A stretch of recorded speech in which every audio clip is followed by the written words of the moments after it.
Hi folks, today we're going to repair the exhaust manifold on a 2009 F150 5.4 3-valve engine.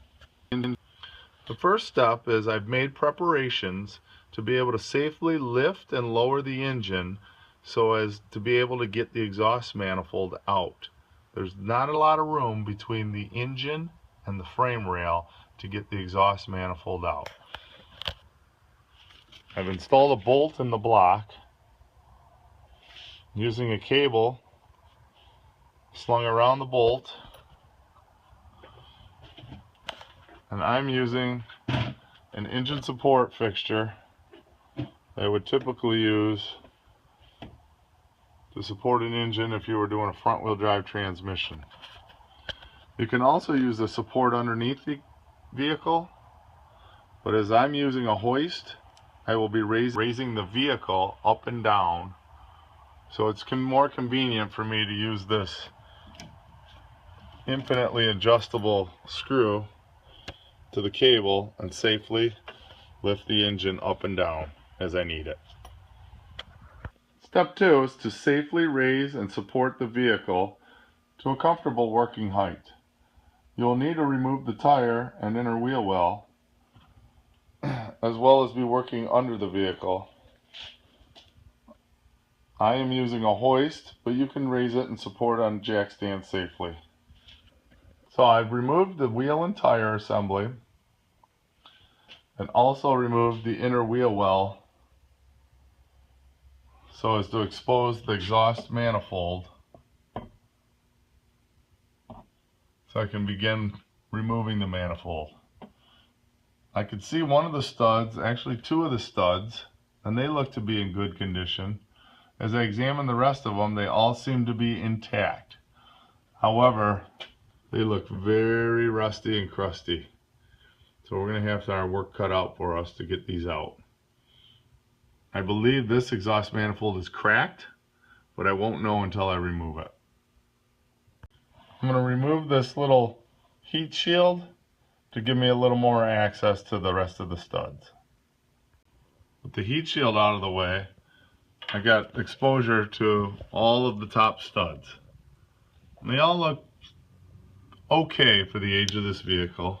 A little rusty on the nuts. The studs look really good though. One of my favorite tricks is to use a hammer and a punch and intentionally screw up a couple of the threads on the end of the stud. By doing this, as I'm turning the nut, it will engage on the stud and pull the stud out all in one shot. It's a lot easier to use a ratchet and a 13mm socket to pull the whole nut and stud than it is to try and get a little 5.5mm socket on that stud and get the stud to go. My two favorite sockets to use on this job are the 1/2 inch deep well and a 12mm deep well. One of those two sizes is going to fit the nut correctly. The nut was originally a 13mm, but because of rust and age and deterioration, the 13mm will be too sloppy and will round off the nut. I tried the 1/2 and it was a little sloppy. The 12mm was a little tight, so I pounded it on with a hammer. Used the breaker bar to break it loose.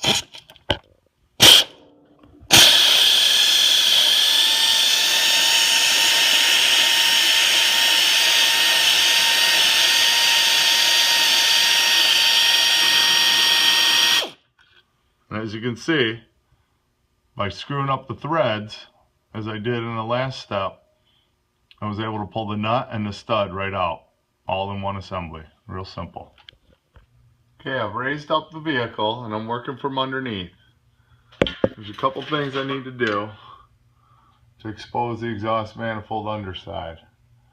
So right now I'm looking at the exhaust manifold flange nut and the underside of the exhaust manifold. You see it in there? But in my way I got the starter and I got this sway bar. It's going to give me a little bit of room to work by taking these 4 nuts off and letting the sway bar hang down. And I got this skid plate or splash shield to remove. So I'm going to remove these 3 items to expose the manifold better and give me more room to work. Next up, now that I've removed the sway bar, the starter, and I've just let the sway bar hang down, just remove the 4 grommet nuts, remove the starter, moved it out of my way, and the underbody splash shield. I want to gain access to those motor mount. The 2 motor mount nuts need to come off so that I can lift the motor and gain a little room when I'm trying to remove this. Also gives me room to get my bottom studs out. And I'm going to remove the exhaust flange nuts if I can. These ones look pretty good. Sometimes you may need a torch or something to, or die grinder to cut those studs once the nuts get really rusty looking. These ones look pretty good. I could probably get them off with a socket. I continued to remove the stud and nut assemblies as I described by screwing up the threads and using my ratchet and socket combination to remove the stud and nut as one assembly. The manifold's off of the engine now. It's just loosely sitting in here, and now we need to thread it out through the bottom of the engine.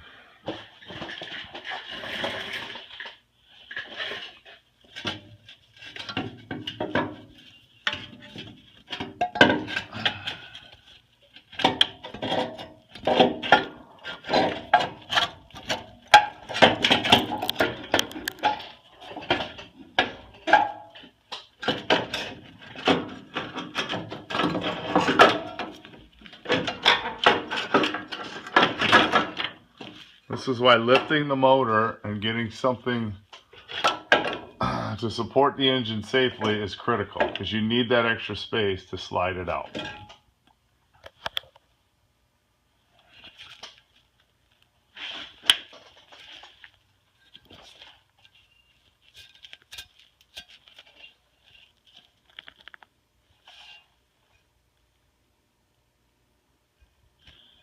Examining this manifold, I can see a long crack underneath, just as I suspected. You can't really see it from the top.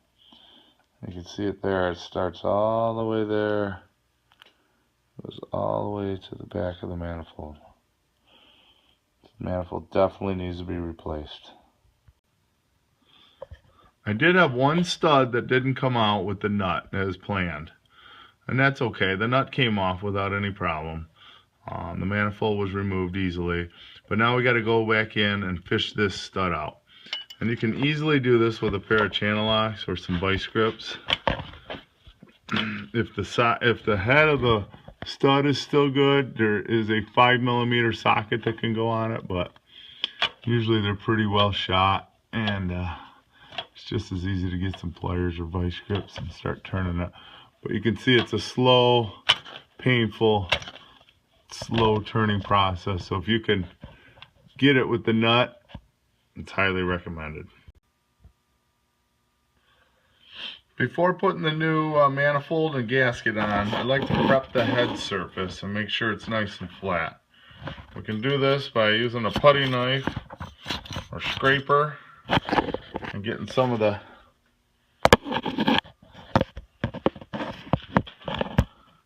heavy debris off.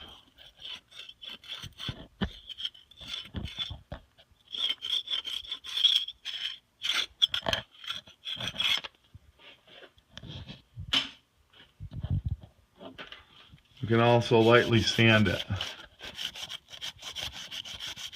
to get some of the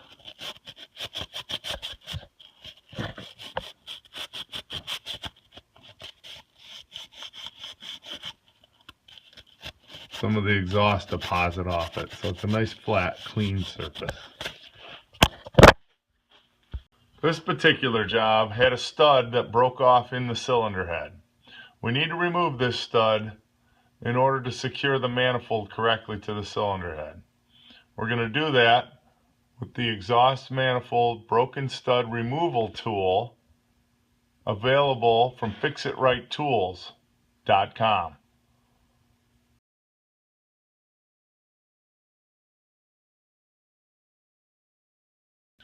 Following the directions in the tool, I'm going to start by sanding down the bolt so it's a flat, true surface to drill into. I'm going to do that with a 90-degree sander. Next, I'm going to install 2 studs in the port next to and the next one over in order to attach the tool to perfectly align myself to drill out the broken stud. With the studs in place, I need to mount the drill guide template to the engine block and secure it with the 2 nuts provided in the kit.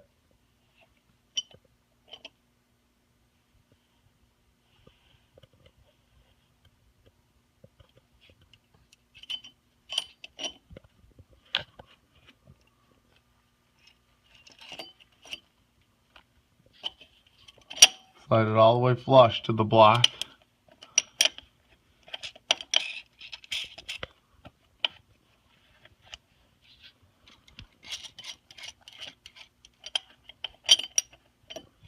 And as you can see, these holes are lined up in the template to perfectly align my drill template hole with the broken bolt. Next, I will install the keeper screw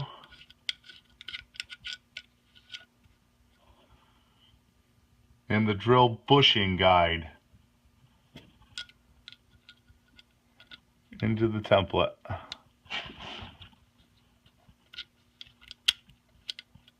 And the screw will keep it from popping out and keep it from turning. I've applied a little bit of cutting oil to the tip of my drill bit. And now I put the drill bit into the drill bushing, slide it into the piece, and start to drill.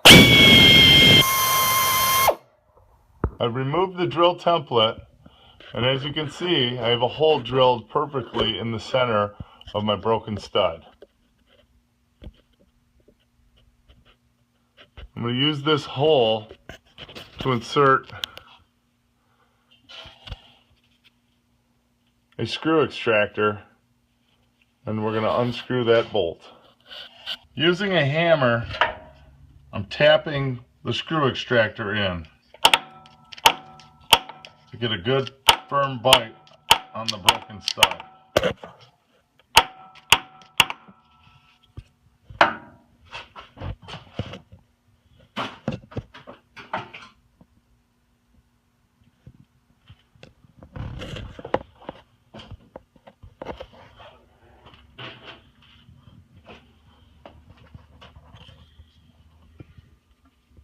Using a 1/2-inch wrench,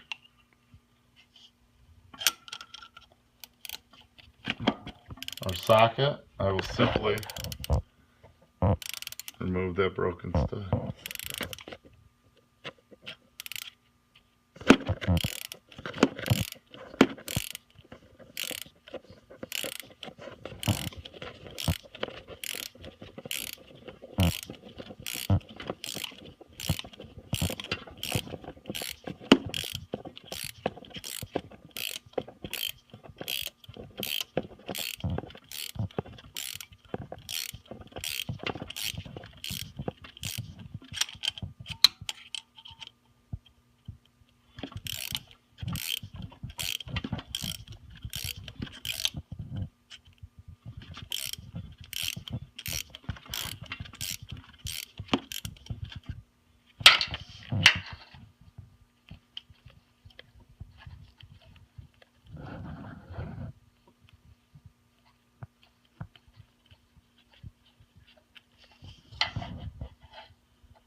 And there we have it. Broken stud removed. Cylinder head perfectly intact.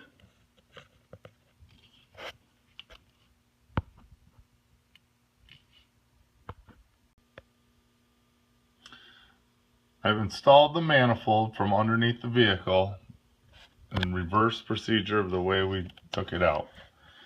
I've loosely installed the manifold with 2 studs on the top. This is going to help me keep the manifold aligned to the engine. I've already started the rear studs into the back coupler flange. So that alignment has been done, and now I'm lined up with the cylinder head.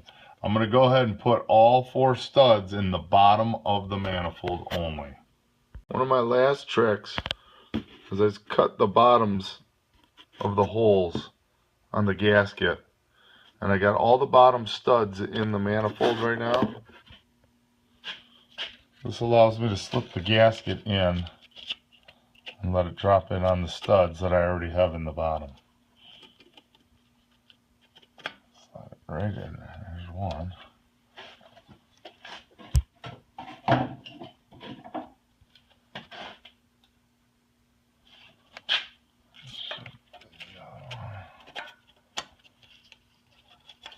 Just drop it in. Now I'll put the 4 top studs in and tighten everything up. Now that the gaskets are in place and the bottom studs are in place, I'll put the top studs in and put all 8 nuts on and tighten them while the engine is still raised. It's a lot easier to get my wrench in there while the engine is up. The manifold is all installed and all the nuts and studs are tight. I've lowered the engine and made sure that the lifting fixture is not holding any tension on it before I tighten this muffler joint, this clamp joint. If I tighten it while the engine's raised and then I lower the engine, there's going to be tension on the exhaust. Also, I'm ready to tighten the engine mount bolts again. We'll then install the starter, sway bar link, underbody skid shield, the wheel well, the tire, and this job is complete. I'll be another satisfied customer, and this repair will last a long, long time.